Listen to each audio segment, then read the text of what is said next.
Today I am going to talk about a very important disease, heart failure, how it should be recognized and how it should be treated. So I will discuss it and I will try to give you some insight how you should diagnose this problem and how you should proceed for the better treatment and better improvement in the quality of life.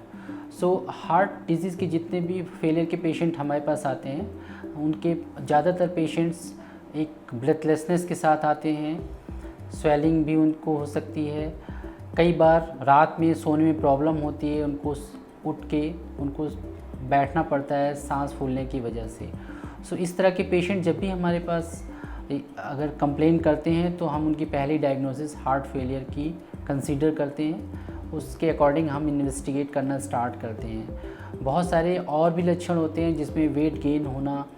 अगर आप weight gain कर रहे हो सांस फूलने के साथ साथ, ये भी एक लक्षण होता है जिससे हम ये बोल सकते हैं कि आपको हार्ट फेलियर की प्रॉब्लम है। अगर आपको हार्ट फेलियर की प्रॉब्लम है तो आपको प्रॉपर इन्वेस्टिगेशंस के थ्रू होके गुजरना पड़ता है, जिसमें बहुत सारे battery of test, ECG, 2D echocardiography और जो कॉजेज़ जिसकी वजह से हार्ट फेलियर होता है उसको ट्रीट करने के लिए बहुत सारे हम ब्लड पिक्चर्स कराते हैं और उसके बाद हम लोग ये देखते हैं कि आप किस कैटेगरी में फॉल करते हो। हार्ट फेलियर की 3 कैटेगरीज़ होती है, एक जिसमें हार्ट की पंपिंग लेस देन 40% होती है, एक में पंपिंग मोर देन 50% होती है और एक जो स्पेक्ट्रम होता है हार्ट फेलियर का उसमें हार्ट की पंपिंग 41 से 49% होती है। सो ये कैटेगरी बनाने के बाद हम ट्रीटमेंट स्टेप वाइज स्टार्ट कर देते हैं पेशेंट्स में। अभी हमारे पास जो ड्रग्स हैं जो हमें मॉर्टेलिटी बेनिफिट देती हैं, हमारी क्वालिटी ऑफ लाइफ को इम्प्रूव करती हैं, उसमें सबसे इम्पॉर्टेंट जो 4 ड्रग्स होती हैं वो हम जितनी जल्दी से जल्दी हो सके उसको स्टार्ट करना चाहते हैं। उसके लिए हमारे पास बैटरी ऑफ टेस्ट होने चाहिए और अगर पेशेंट को सिम्टम्स परसिस्ट करते हैं तो हम बहुत सारे इंटरवेंशनल थेरेपीज़ भी ऑफ़र करते हैं, जिसमें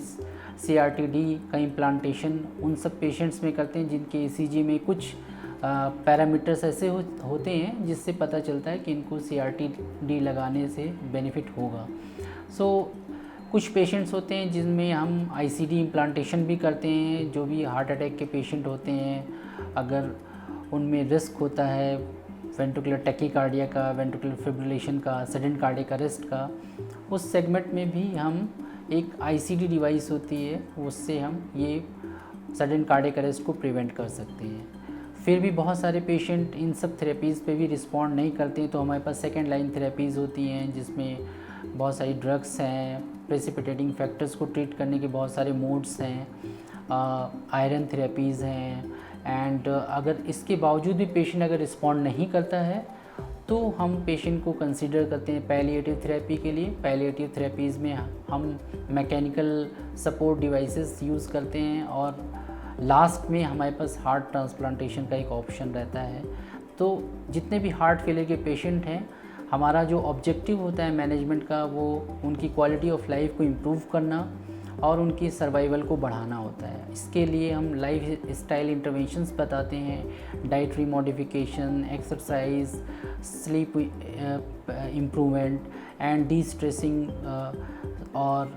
साथ साथ में डी एडिक्शन के लिए भी हम पेशेंट को इंस्पायर करते हैं और उसके बाद हम एक guideline directed medical therapy start करते हैं और पेशेंट को फॉलोअप में हम लोग बुला के उसको